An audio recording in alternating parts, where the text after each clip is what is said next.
Guys, నీకు చిన్నప్పుడు స్కూల్లో పెద్దయ్యాక ఏమవుతారంటే ఏం చెప్తావు? పోలీసో, డాక్టరో, ఇంజనీరో, ఎవరికి నచ్చింది వాడు చెప్తాడు.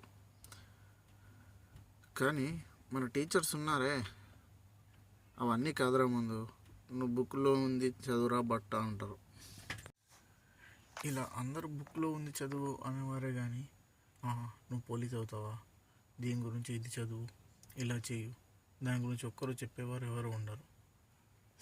వాళ్ళకి నువ్వేం అవుదామనుకుంటున్నావో ముఖ్యం కాదు, వాళ్ళకి నిన్ను పట్టి నీ రక్తం పిండించడమే కావాలి.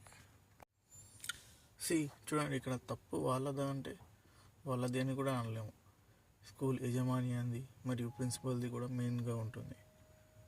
ఎందుకంటే మనం రోజు చూస్తూనే ఉంటాం టీవీలో 1-1-1 10-10-10 ఇలా ఒకరిని చూసి ఒకరు స్కూల్లో మా స్కూల్లో ఇంత ఉండాలి, మా స్కూల్లో ఇంత ఉండాలని పిల్లల్ని పట్టి వాళ్ళని ఎందుకు పనికి రాకుండా చేస్తారు. మీరు ఏ స్కూల్ అయినా తీసుకోండి, అది ప్రైవేట్ కానీ గవర్నమెంట్ కానివ్వచ్చు. వాళ్ళకి పిల్లలు కావాలనుకుంటున్నారో వాళ్ళకి అక్కర్లేదు. వాళ్ళకి వాళ్ళ స్కూల్ రెప్యుటేషన్ బాగుండాలి అంతే. అందుకే పిల్లల్ని పట్టించి వాళ్ళని ఎందుకు పనికి రాకుండా చేస్తారు పెద్ద అయ్యాక.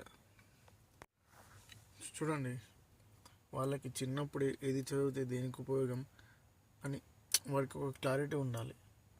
వాడి నుంచి వాడు సొంతంగా ఐడియాలు తీసుకోగలగాలి.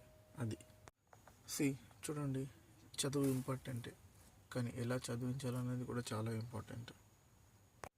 చూడండి, వాళ్ళని ఎప్పుడు క్లాస్లోనే గంటలు కూర్చోపెట్టడమే కాకుండా వాళ్ళకి ఎప్పుడూ ఏదో ఒక యాక్టివిటీ పెడుతూనే ఉండాలి. లైక్ పజిల్స్, చెస్, గేమ్స్, చిన్న యాక్టివిటీస్ పెడితే వాడి బ్రెయిన్ కూడా షార్ప్ అవుతుంది.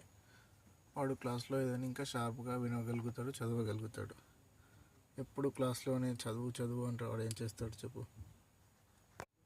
అలాగే A for apple, B for ball కాకుండా A మీద ఎన్ని లీటర్స్ ఉంటాయి, B పైన ఎన్ని లీటర్స్ ఉంటాయి, ఇలా చెప్తే వాడికి కూడా ఆలోచించే శక్తి పెరుగుతుంది.